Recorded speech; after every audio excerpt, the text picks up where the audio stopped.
At number 10, we have the Houris. What are the Houris anyways? Well, they're described as beautiful maidens who await devout Muslims in paradise. There are numerous references to the Houris in the Quran, describing them as purified wives and spotless virgins. And according to Encyclopedia Britannica, some scholars actually give the Houris a metaphoric interpretation.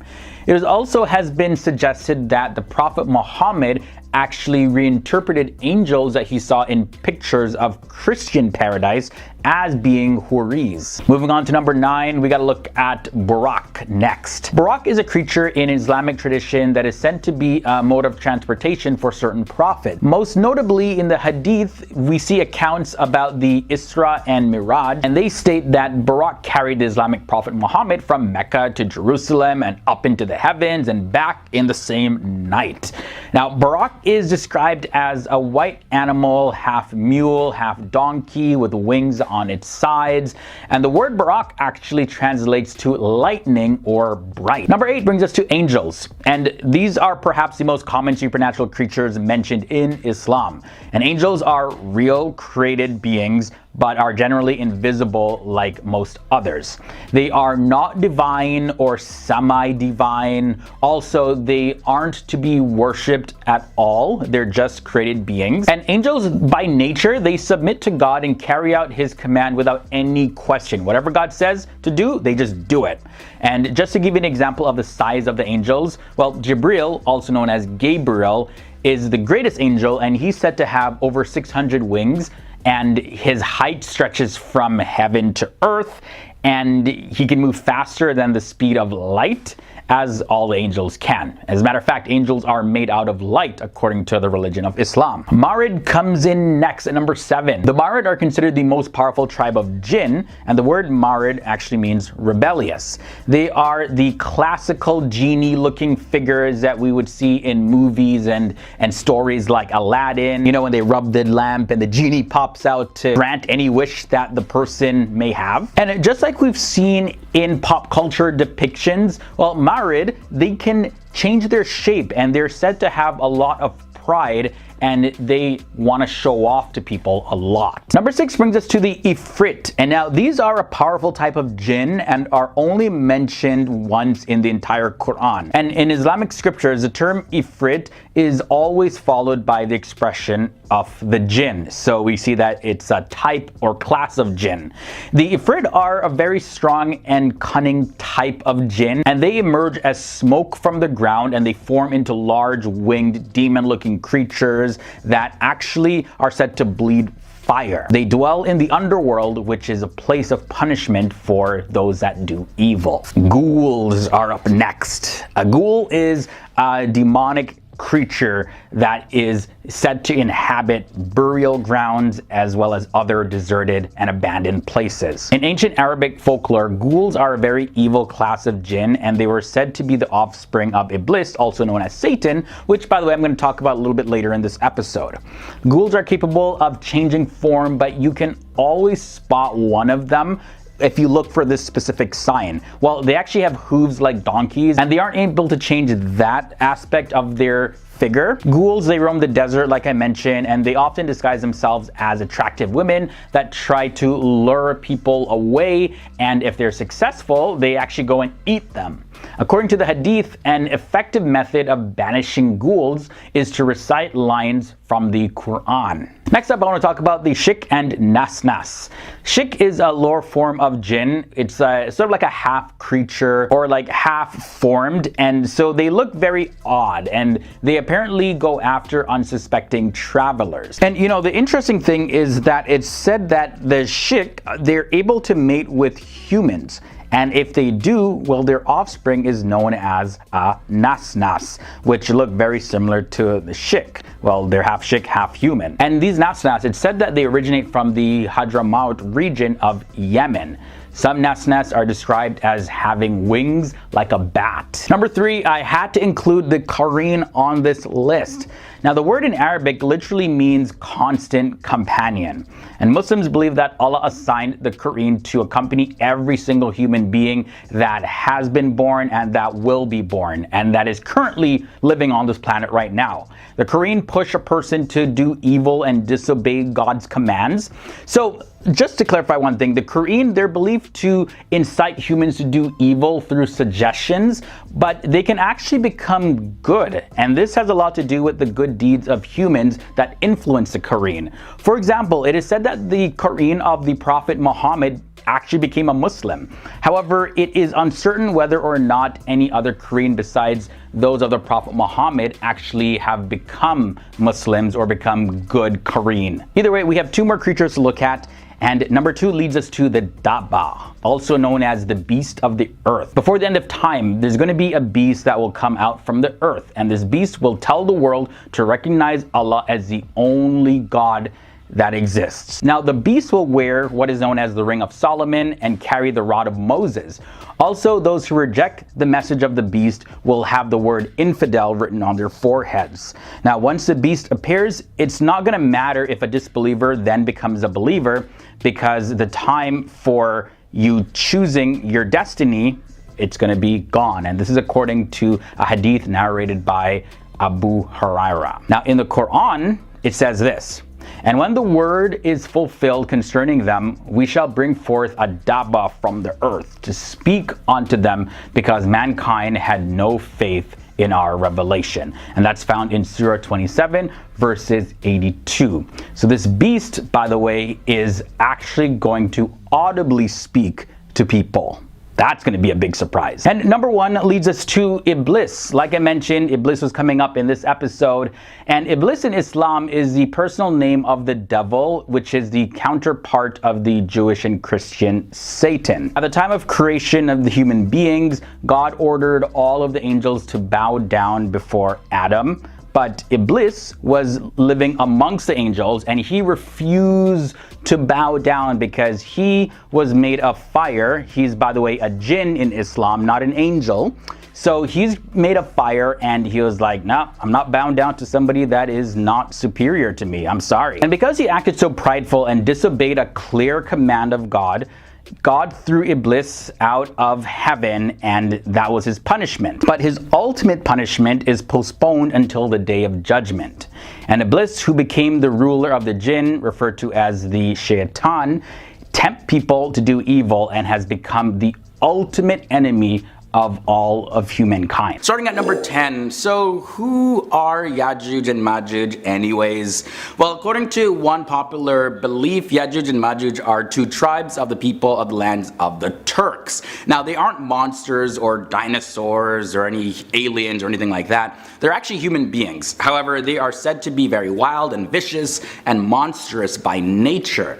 Now, they like to destroy things like crops and buildings and trees, just pretty much everything in their path. And yeah, they can be very violent towards people. Very scary group of people. Now, one thing to note is that they are not from people of the future. Now, they're alive and living on the earth right now. Now, one thing that was pretty disturbing I found is that the people of Yajuj and Majuj, they can drink up an entire lake. They will drink every bit of water that's in it. وَيَمُرُّ آخِرُهُمْ. Now they're coming like group after group, yeah, because there's a large amount of them. So the first amount of them will drink it all. But let's get serious now. So in the Quran, Surah Al-Kahf, there is a story of a righteous king named Dhul Qarnayn, and that's sometimes spelled with a Z. Now this man used to travel a lot. Once he came across a nation who couldn't really communicate with him well. He found there a group of people, they could not speak to him. لا يكادون يفقهون قولا. What this means is they were cut off from all civilization. But they did manage to communicate. They had a complaint that there were some people known as Yajuj and Majuj who kept causing destruction to their land, and they asked Dhul Qarnayn to help them out. And they said, "Oh Dhul Qarnayn, indeed Gog and Magog are great corruptors in the land, so may we assign for you an expenditure that you might make between us and them a barrier." And that's in Surah 18 verse 94. So Dhul Qarnayn, he made a barrier between 2 mountains, which to this day has blocked the way for Yajuj and Majuj to come out. So they said to Dhul Qarnayn that Ya'juj and Ma'juj are causing a lot of evil on this earth. So this means that this tribe and Ya'juj and Ma'juj were interacting with one another. So Ya'juj and Ma'juj are causing evil. There's also some mystery around who this Dhul Qarnayn actually is. Now the name Dhul Qarnayn translates to he of the two horns in English, and he is most popularly believed to be Alexander the Great. However, some scholars disagree with this. Now some Muslim scholars, including those from the classical era, they have taken on another view which is in line with many modern Muslim scholars who identify him as Cyrus the Great. And this is according to Imam Madudi, who was a famous Pakistani Muslim imam, philosopher, as well as a journalist. Now other scholars have been in favor of identifying Dhul Qarnayn as Darius the Great. So whole lot of different interpretations of who this guy actually is. But the fact is that, hey, Dhul Qarnayn is a figure in Islam that sealed away the people of Ya'juj and Ma'juj. Now it's also believed that Ya'juj and Ma'juj will break free. So how are they going to actually do this anyways? They're trapped behind a wall. Well, you can find some narrations in the hadith relating to this. One passage says, one day the messenger of Allah woke from sleep with a flushed red face and said, La ilaha halal illah. And he repeated this 3 times. Then he said, woe to the Arabs from the evil drawn near. Today a gap has been made in the wall of Ya'juj and Ma'juj like this. And he formed 10 with his fingers. And that's in the Tirmidhi 2187. That's a hadith. Also, there's a hadith that mentioned how they will manage to break through. And the passage says they excavated each day until when they are just about to penetrate it, their leader says, go back so that you can penetrate it tomorrow. But Allah makes it return just as it was until their appointed time, when Allah ordains to send them upon the people, and their leader says, go back so you can penetrate it tomorrow if Allah wills. So he makes this exception, and that's found in the Tirmidhi 3153. Alright, now speaking more specifically about the wall or the barrier that's blocked Ya'juj and Ma'juj, thousands of years ago the tribes of Ya'juj and Ma'juj were imprisoned behind an iron wall built by Dhul Qarnayn, and many sources stress that this wall was made of iron, and we all know trying to penetrate iron, that's not going to happen easily. But in any case, over the years, many different opinions have been expressed as to the location of this iron wall, and it's believed to be the Great Wall of China, which was built by the Chinese king Fagfor. Also, another belief is that it's a wall in Central Asia near Bukhara and Termiz in a place called Derbent. And there's another belief that says that the wall is in the region of Caucasus. Now let's talk a little bit about the coming out of Ya'juj and Ma'juj, because this is a major sign in the end times in Islam. So after Isa, Jesus will kill Dajjal, the Antichrist, and Allah will inform him of the coming of Ya'juj and Ma'juj and order him to seek refuge in the mountain with the believers. As Ya'juj and Ma'juj will swarm in the land and keep causing destruction down the mountain,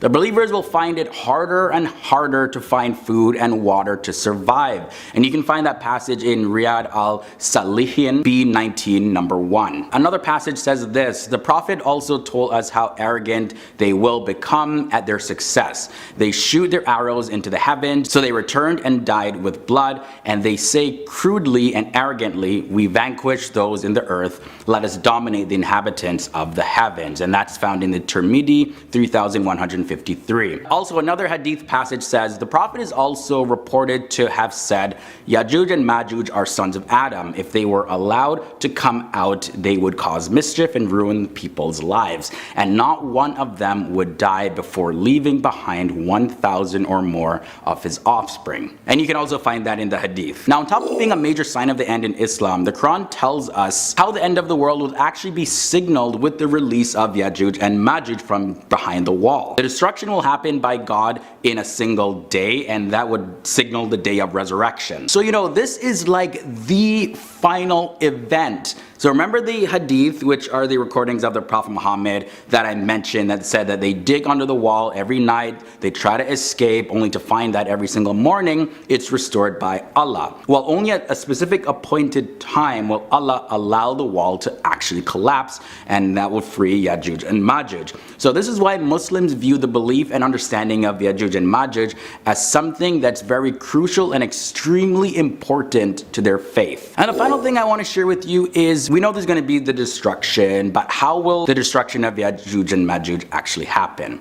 Well, it's said that Isa, or Jesus, will make a dua, which is making a request through prayer to Allah to destroy them. And Allah will send insects which will attach onto their necks and they will all die. And that's in the Riyadh al-Salihin B19 number 1. And their final destruction will be the hellfire because of how they continually lived on earth. Another passage says, the messenger of Allah said, Allah the high and glorious would say, O Adam, I and he would say, at thy service and at thy beck and call. Or Lord, the goods in thy hand, Allah would say, bring forth the group of the denizens of fire. And he, Adam, would say, and it would then be said, there are out of every 1,999. It is at this juncture that every child would become white-haired and every pregnant woman would abort, and you would see people in a state of intoxication, and they would not be in fact intoxicated, but grievous will be the torment of Allah.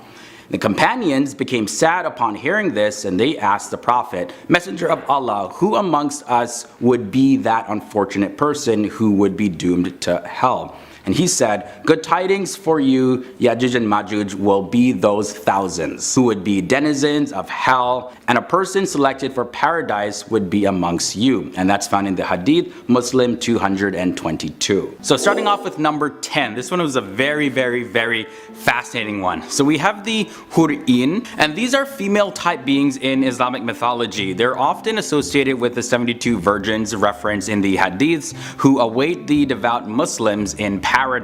Now, there are numerous references in the Quran describing them as purified wives and spotless virgins. Some, however, say that it is a mistranslation of angels, or even metaphoric for the rewards one will receive in paradise, rather than being literal beings. At number 9, we have the Daba. So the Daba is referred to as the beast in the Bible, but in Islam it's generally taught that this is a creature that will appear during the end times and is one of the major signs of the day of resurrection. The role of the Daba will be to distinguish the believers from the non-believers, and this beast will light up the faces of believers, and with a ring he will stamp and darken the faces of disbelievers. Buraq comes in at number 8, and the word Buraq translates to lightning or bright, and this is a creature in Islamic tradition that was said to serve as the transport for certain prophets. So the Hadith says that the Buraq carried the Islamic prophet Muhammad from Mecca to Jerusalem and up to the heavens and back by nighttime. At number 7, we have the Qareen. So the Qareen is classified as a jinn type creature, although usually not actually a jinn, but Muslims believe that Allah has made them accompany every single human being, and the Qareen pushes a person to do evil things and to disobey Allah. So they have a pretty bad influence on people. Moving on to number 6, we have the Kiraman Katibin. Kiraman Katibin translates to honorable scribe, and these are two angels called Rakib and Atib that sit on the human shoulders, one on the right side, one on the left, and they literally write every single thing that we do. Good deeds and bad deeds, everything. You name it, they write it down. And on the day of judgment, they will present to God every single thing that they recorded a person doing. We've reached number 5, halfway in. We have the Sheikh. Now the Sheikh is a lower form of jinn, and it's a half creature, or literally only half formed, and so they look very odd. They apparently go after unsuspecting travelers, and the Sheikh is also able to mate with humans, and if they do that, that offspring is known as a Nasnas, which looks very similar to a Sheikh, and I do not ever think I want to see one of those. Not even I think, I know I never want to see one of those. Next up, we got angels. So in Islam, angels are real created beings, but they're generally not able to be seen or heard by human beings, and they are not divine or semi-divine. They're not God's associates that manage different regions of the universe. Also, they're not to be worshipped or prayed to. All angels submit to God and carry out his commands without question. Now Jibril, or angel Gabriel, is the greatest angel, and he's said to have have 600 wings that cover the sky. His height stretches from heaven to earth, and he can move faster than the speed of light, as all angels can do. Oh, ghouls come in at number 3. So ghouls are a demon or monster that feed on human flesh. Ugh. You can find these living in tunnels underneath graveyards, and according to the hadith, an effective method of banishing ghouls is to actually recite lines from the Quran. These guys are vicious, they're just evil and nasty creatures. And number 2 brings us the Ifrit. And Ifrit is a powerful type of demon, and they are only mentioned once in the Quran. In Islamic scriptures, the term Ifrit is always followed by the expression of the jinn. So the Ifrit are a strong and cunning class of jinn, and they emerge as smoke from the ground and form into large winged demon creatures that bleed fire. They're from the underworld, which is a place of punishment for evildoers. And at number 1, we have Iblis. So Iblis in Islam is a personal name of the devil, which is the counterpart of the Jewish and Christian Satan. At the time of creating human beings, God ordered all the angels to bow down in obedience before Adam, the first man created. Now Iblis refused to do this, claiming that he was a much better being since he was created of fire and humans were made from clay. So for acting so prideful and disobeying God's command, God threw Iblis out of heaven, and his punishment, however, was postponed until the day of judgment. Iblis, who became the ruler of the jinn, who are also referred to as Shaitan, tempt people to do evil things. So starting at number 10, we have the archangel. So an archangel is a superior or a higher ranking angel, and in Islam, the archangels that are specifically mentioned in the Quran and the Sunnah are as follows. We have Jibreel, that's the archangel responsible for communicating the messages from God to the prophets. There's Mikael, responsible for the forces of nature and ensuring that it rains and things like that. Israfil is the archangel that will blow the trumpet to announce the day of the resurrection. And it's said that Israfil actually has the trumpet at his lips just waiting for the command from God. Azrael, he's the angel of death. Malik is angel of hellfire, and Ridwan is the angel of paradise or heaven. But getting into some other types of angels, next up are the guardian angels. So what's a guardian angel? Well, these are the angels that have a job description of just protecting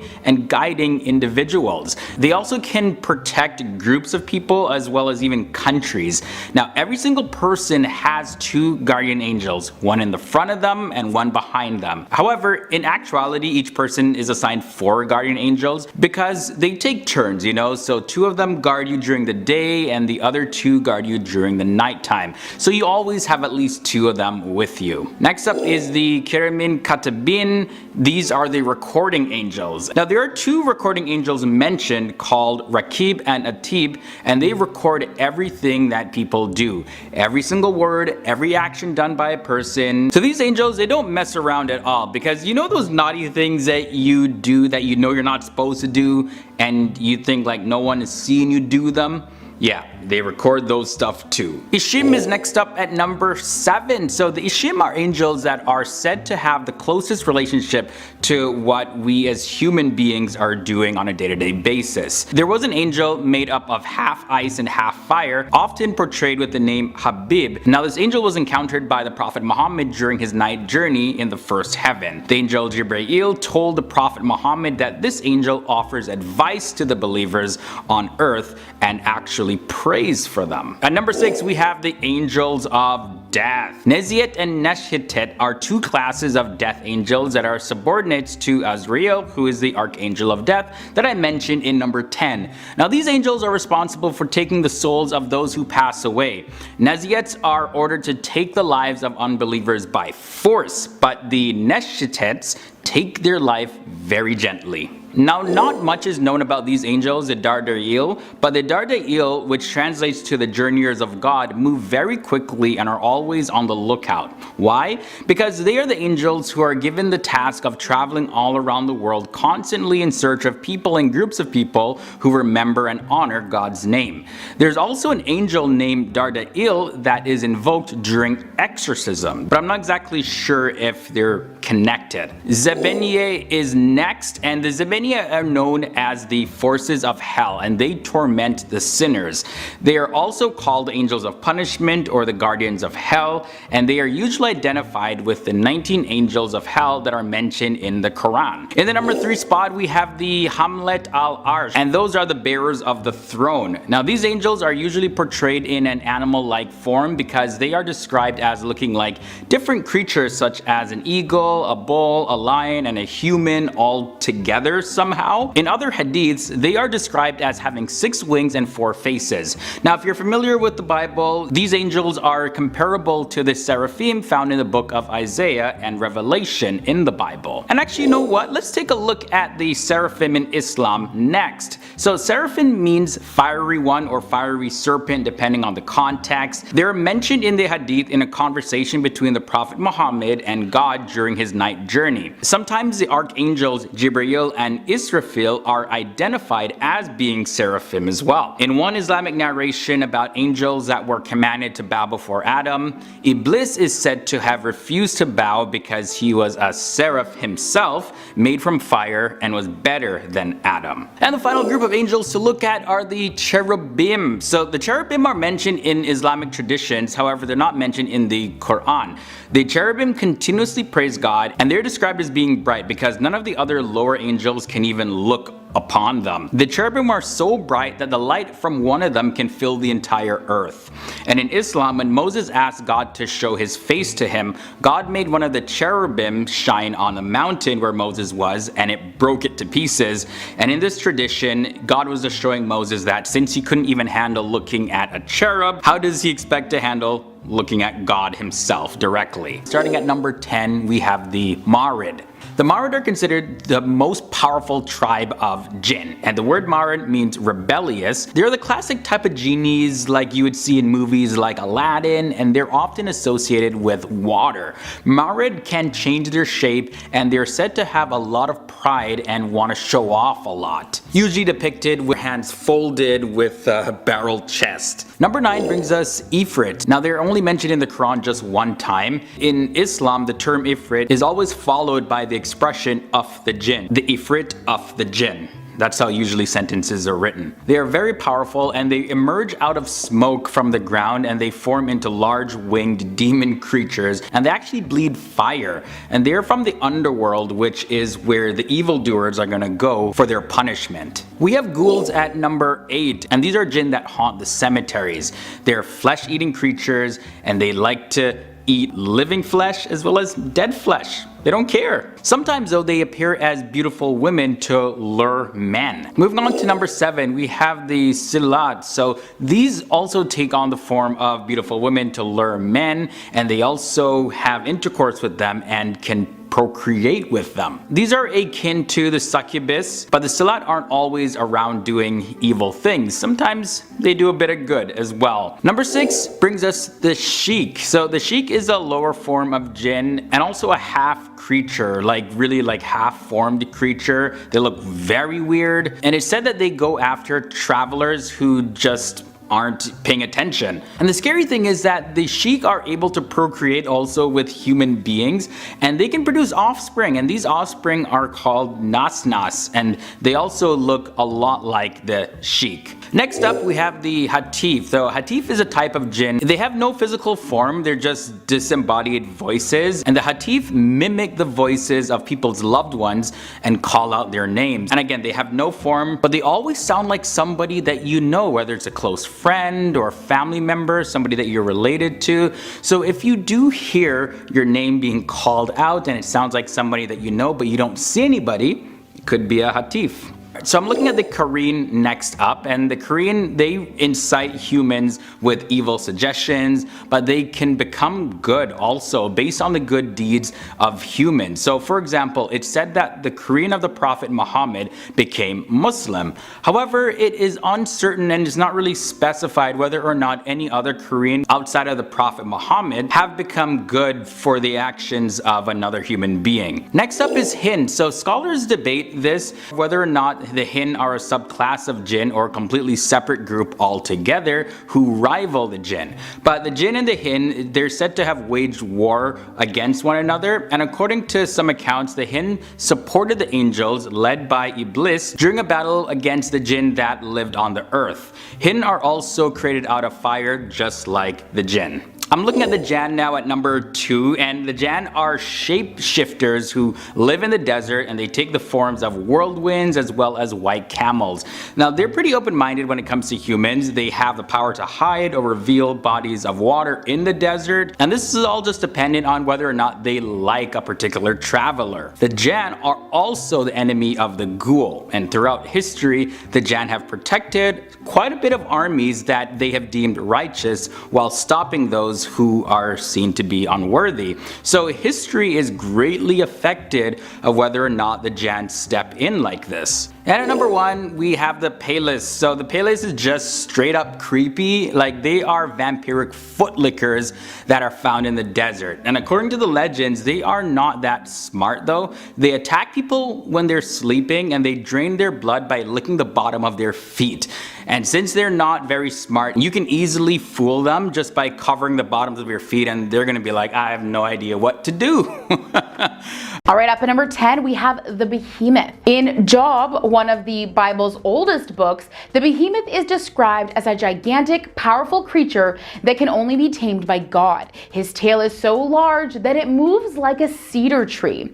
This description has led some creationists to claim that the Behemoth was in fact a biblical era dinosaur. However, the creature is mentioned as having a navel or belly button, which would rule out the fact that it was an egg-hatched lizard. In Jewish tradition, the Behemoth is a primal earth monster, a symbol of chaos. Less imaginative scholars have also suggested that the Behemoth is simply a poetic description of a real giant creature like a hippopotamus. Alright, this next one is referred to as the first beast. Now, the first beast of the book of Revelation is a monster with 7 heads and 10 horns that rises from the ocean. It is also said to have the feet of a bear, the mouth of a lion, and the general appearance of a leopard. Wow. Theologians and biblical scholars have interpreted this beast as symbolizing everything from the papacy in Rome to the 1st century Roman Emperor Nero. And of course, to follow the first beast, we have the second beast. This beast, which unsurprisingly follows the first beast in the book of Revelation, rises up out of the earth. It has 2 horns and speaks like a dragon. Personally, I've never heard a dragon speak, but I guess I could imagine it must be scary. Now, this beast's job is to perform false miracles that encourage people to worship the first beast. It also allows the first beast to kill anyone who doesn't worship it.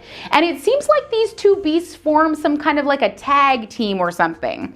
Now, interpretations of the second beast are also varied. It's been described as a symbol for everything from the Prophet Muhammad to the modern United States. Do you believe in unicorns? Well, unicorns are mentioned 9 times in the King James Bible, a medieval translation that remains popular to this day.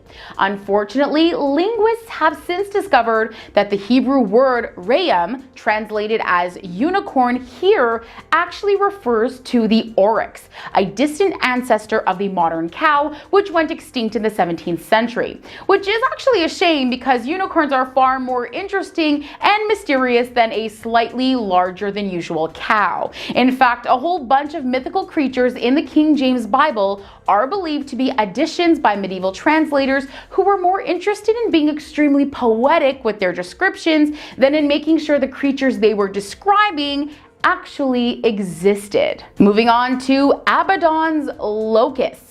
Alright, so these creatures are ruled by Abaddon, an angel of the bottomless pit whose name literally means destroyer.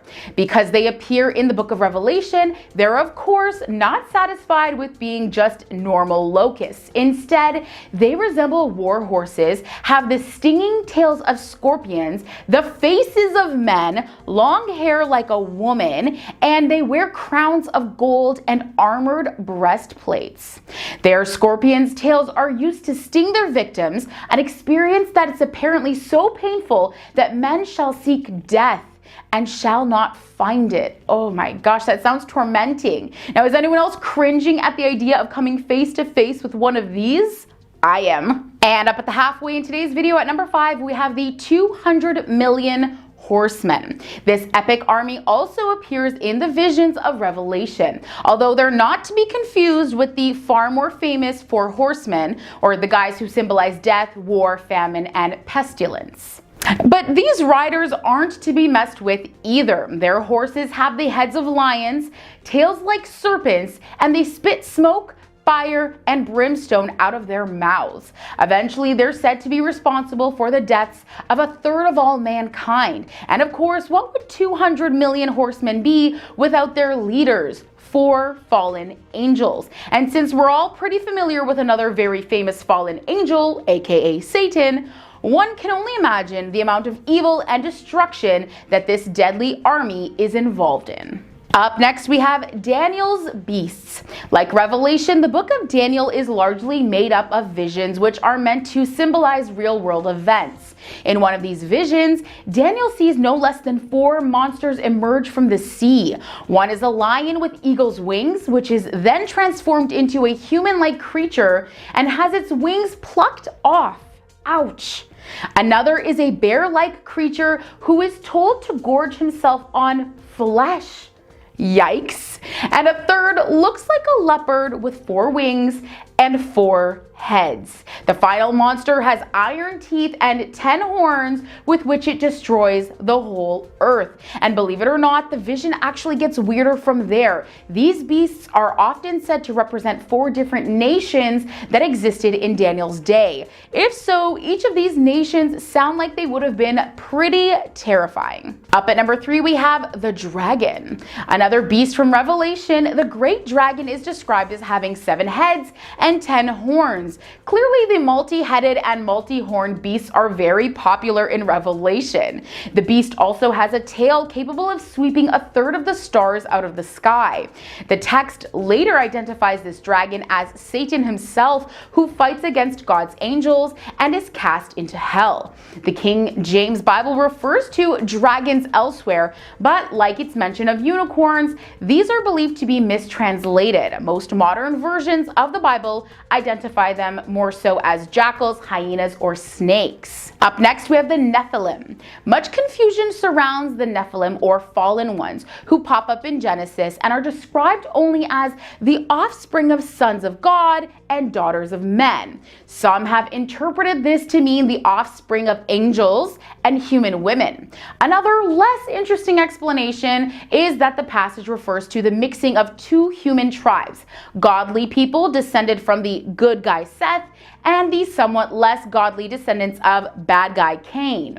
If that idea seems too dull for you, don't worry, there's also a strong internet community that believes that the Nephilim were in fact extraterrestrials. And all the way up at number 1, it's no surprise we have the Leviathan. The Leviathan mentioned in the book of Job is a massive sea monster who's impervious to human weapons, breathes fire, and emits smoke from his nostrils. The Leviathan is probably related to another ancient Near Eastern monster called Lotan, a 7-headed giant serpent who represented primeval chaos.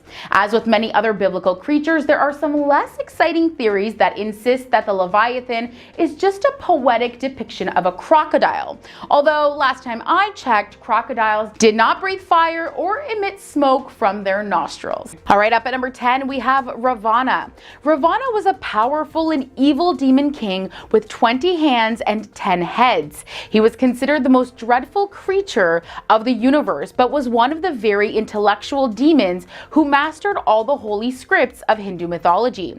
He perished at the hands of Rama for abducting Rama's wife, Sita, to marry her. When Lord Rama terminated Ravana, he was known as one of the longest living demons. Up next, we have Mahishasur. Mahishasur was a demon king who inherited a buffalo's body with the upper body of a human. He was a devotee of Lord Brahma and eventually got a blessing from him that no man would ever be able to kill him and that only a woman could kill him. Mahishasur was extremely powerful, and his pride led to his downfall. Believing that he would be immortal and that no woman would be able to match his strength, he started a great war. However, the prophecy was fulfilled when Mahishasur perished at the hands of a woman, Madurga, who fought him to stop the war he had created. All right, up next we have Hiranyakshipu.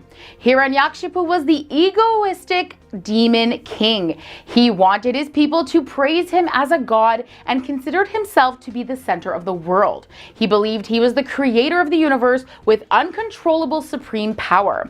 While his entire kingdom worshipped him, his own son Prahlad refused to worship him as the Lord and instead was devoted to Lord Vishnu. Out of jealousy, Hiranyakshipu attempted many times to end the life of his son, but was unsuccessful. Seeing this, Lord Narsimha, or a form of Lord Vishnu, tore apart the demon Hiranyakshipu and destroyed him. Moving on to the story of Mahabali. Now, not every demon in Hindu mythology was completely evil. Mahabali is an example of one of the more generous demon kings. Everyone in his kingdom was happy under his rule, and he was completely devoted to the Lord. Once a Vamana came to his kingdom and asked the demon king to give him a piece of land just big enough to be covered by his footsteps. Now, secretly, it was Lord Vishnu disguised as Vamana. Generous as he was, Mahabali promised to fulfill the wish of Vamana. And upon hearing this promise, Vamana grew so big that one of his footsteps covered the entire world, and Mahabali came to know that Vamana was really Lord Vishnu. To seek blessings from the Lord, Mahabali asked Vamana to put the next footprint on his forehead. But of course, as a result of receiving the Lord's giant footstep on his forehead, Mahabali perished. Up at number 6, we have the story of Raktabija. Raktabija was one of the strongest demons who had a very unique blessing that if even one drop of his blood fell on the ground, from that same drop, a duplicate of him would be born. This meant that it was very difficult to defeat or terminate Raktabija, so no one dared to challenge him. Every time Raktabija's duplicate was formed, his power would increase. Now, in a battle with the goddess Durga, Raktabija's blood spilled to the ground and thousands of Raktabija were born. Eventually, the Hindu goddess Kali came forward and pierced the demon, making sure to drink every drop of blood that spilled before it could ever hit the ground, and in essence, terminating him. Now, up at the halfway point in today's video at number 5, we have Narakasura.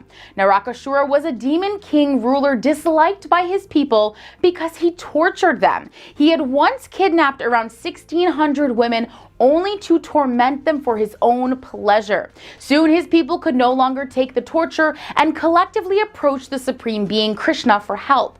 Krishna promised that he would fight and terminate the demon king on their behalf. However, Narakasura's life could only end at the hands of a woman. So Krishna and his wife fought the battle against Narakasura, emerging victoriously and destroying Narakasura. And now we come to the story of Kumbhakaran. Hindu demon Kumbhakarna, or the sleeping giant, had an enormous body and was blessed with the ability to sleep for months. But once asleep, waking him was considered tremendously difficult. His brother Ravana, who was also a powerful demon, had kidnapped Rama's wife to marry her.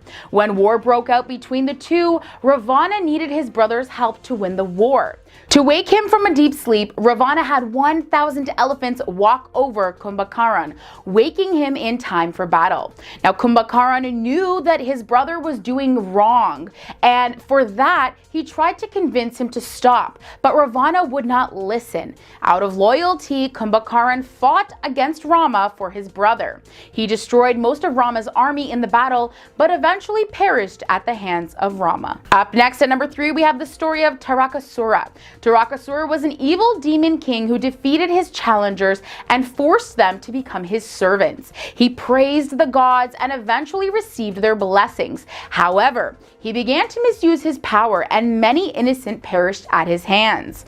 As per his blessing from the gods, Tarakasura could only be defeated by the son of Lord Shiva, but at the time, Shiva had no children. However, after Shiva's marriage to Parvati, Kartikeya was born. Kartikeya then fought Tarakasura and destroyed him and all of his brothers. Moving on to the story of Surpanaka. Surpanaka was a wicked demoness and the sister of the demon king Ravana. She was considered very ugly and married to Dushtabudi. Dushtabudi was terribly greedy and wanted Ravana's kingdom. When Ravana heard about his intentions, he destroyed Dushtabudi, leaving Surpanaka a widow. A few years later, she saw Lakshmana and Rama roaming around the forest. She was attracted to them and of course wanted to marry them. However, both of them declined her proposal and she became angry. To try and win their love, she attempted to attack Sita, the wife of Rama, and the sister-in-law of Lakshmana. Because of this, Lakshmana chopped off her nose and Rama declared a battle against her. In the end, Rama emerged victoriously and Surpanaka left alone and in tears. And up at number 1, perhaps one of the most evil demons that I found was Putna. Lord Krishna appeared as a supreme personality on earth to destroy all the demons and protect his devotees. Putna was the demoness who practiced the art of taking the lives of infants through black magic. One day, Putna dressed herself as a beautiful girl and entered the infant Krishna's house to end his life. When Putna entered the room, she took Krishna onto her lap. The wicked demoness had smeared poison on her nipple and pushed it into his mouth, expecting him to die as she fed him. However, her plan failed, and instead, the infant Krishna sucked the life out of her. Eventually, the demoness returned to her normal form and perished, screaming in pain as her body extended up to 12 miles, crashing into trees and the village houses. All right, let's jump into this. At number 10, we have the Daibuks. A Daibuk is a disembodied evil spirit that, due to its sins when it was alive, it wanders aimlessly until it finds a body of a living person. And when it finds a body, that's when it possesses the new body's soul and it creates a separate personality inside that person and causes a whole lot of mental illness. Now, people with nervous disorders were taken to a rabbi who believed he could actually cast out the Daibuk through an exorcism. Number 9 brings us Asmodeus. According to Zoroastrian and Jewish legend, Asmodeus is the prince of demons, and he appears in the book of Tobit, one of the ancient Jewish religious books, where he torments a woman named Sarah. Now let's just hold on for a minute, guys. I'm just thinking, why is it that when it comes to horror movies and scary stories, there's always a Sarah getting tormented or killed? Should I be worried though? My wife is named Sarah. Okay, Asmodeus. If you're watching this, back up. I'm warning you. Don't mess with me. As the legend goes, Sarah was married to 7 men in succession, and Asmodeus slays each husband on their wedding night. Sarah's 8th husband, Tobias, ends up outsmarting Asmodeus on his wedding night, and he enjoyed a long marriage with her. Moving on to number 8, we have Golem. The myth of the golem originates in the idea that human beings might be able to form living creatures from clay, just like Adam was formed from clay by God. The most famous golem is the one made by Jewish mystic and philosopher Rabbi Judah Leo, who was the Maharal of Prague, who inscribed a clay man with the word emet, meaning truth, and then he spoke the divine name and brought him to life. The golem protected the Jewish community from persecution, but ended up becoming too difficult to control. It became very dangerous, so the rabbi just decided to erase the first letter of the word emet, leaving the word met, which means dead. Number 7 brings us Leviathan. Now, Leviathan is this massive sea creature, and the Leviathan is referenced throughout the Hebrew Bible, and according to tradition, it was created by God at the beginning of time. Now, Leviathan has a counterpart, which is a land creature, and that creature is known as Behemoth. And in some versions of the legend, Leviathan is the female mate of Behemoth. Leviathan is often an embodiment of chaos, and it threatens to eat those who are damned. There's also a Jewish legend that says that in the Messianic era, the Leviathan will be killed and the righteous people will end up eating its flesh. Number 6 brings us to the fiery flying serpent. The fiery flying serpent is mentioned by the prophet Isaiah in the Bible, and the term translated as fiery serpent, seraph, appears in the book of Isaiah to signify the seraphim, and the singular of seraphim is seraph. Isaiah also sees them in a vision, each of them having 6 wings, and they flew in the presence of God. But the term fiery serpent in other contexts is also mentioned. In the book of Numbers, the Israelites, they start to complain about not having enough food and water, so God sends fiery serpents to attack them. But the Israelites, they end up begging for forgiveness, so God tells Moses to put a copper serpent figure on top of a rod, and anyone that looks on the rod, they will recover. So we see that the full scope of the fiery serpent's abilities is shrouded in mystery, making it all the more scary. Halfway in at number 5, we have Mazakin. The Mazakin are invisible demons that pester individuals. Mazakin, they are lower level demons though, and they're actually types of demons that you can encounter in your daily life. They don't necessarily do much harm because they rarely possess people, but they tend to only attack if they are angry or they're just generally unhappy. Rather than try to get rid of them, they say the best thing to do is just learn to live with them. Either way, if it makes itself visible, yeah, that's definitely going to send some chills up your spine. The being at number 4 is the Nephilim. According to one interpretation of the book of Genesis chapter 6 in the Hebrew Bible, in the early generations of humanity, there were some divine beings that became very attracted to human women, that they came down and they ended up mating with them. And then the offspring that they produced are known as the Nephilim. These semi-divine giants, they roamed the earth for generations and they tormented people. But what happened to them after that? Well, nobody knows for sure. The being at number 3 is the Shamir. The Shamir is a supernatural being with power to cut through stone, iron, and diamond. It's mentioned throughout the Talmud, and the Shamir was created right before the first Shabbat or Sabbath, just as God finished creation. It's said that Moses used it to engrave gemstones in the high priest's breastplate, and King Solomon also commissioned a search to find one for the use in the construction of the temple. And the Shamir is said to have lost its powers though at the first temple's destruction. The scary being at number 2 is Lilith. In Jewish lore, Lilith is a female demonic figure and was actually the first woman ever created before Eve. She was feared because she was believed to slay women in childbirth and steal their babies. She was also known for her uncontrollable sexuality. She would force men to sleep with her, and she did this just so that she can get pregnant and give birth to produce more demonic offsprings. The creature we're going to end off at number 1 is the Estries. Estries are a type of vampiric being who also take on a female form. Mentioned in Sefer Hasidim, Estries preyed on Jewish citizens and had to drink blood to stay alive.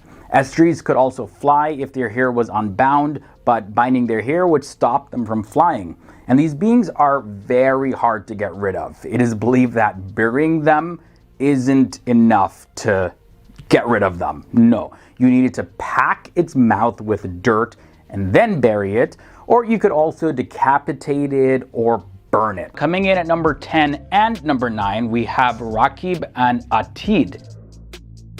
So this one counts as 2 entries. In Islamic tradition, the 2 Kiraman Katibin are 2 angels called Rakib and Atid, and they are the angels believed by Muslims to record a person's actions throughout their entire life. It's literally almost like they have video cameras rolling like the paparazzi all day, every day, no matter where you are. But whether a person is sent to Jannah, which is heaven, or Jahannam, which is hell, is not necessarily dependent on what their good deeds are and how the good deeds outweigh the bad deeds, but it's ultimately up to God's mercy upon a person. Moving on to number 8 and number 7, this is also a double entry. Munkar and Nakir. These names translate to the denied and the denier. And these angels, they're actually the ones that question a person when they lose their lives, and they're in the grave and their belief is questioned, and what they know about Prophet Muhammad is also questioned. So the soul of a deceased person will be in the grave in an upright position, placed like that by Munkar and Nakir, and that person is asked to identify who Prophet Muhammad is. Now, righteous people will acknowledge that he is the messenger of God, and that person will be allowed to rest in peace until the day of judgment. And these two angels, they also punish those in the grave who do not believe or were hypocrites and sinners while they were alive on earth. The next powerful angel to look at comes in at number 6, and this is Ridwan, also known as Rizwan or Ridvan.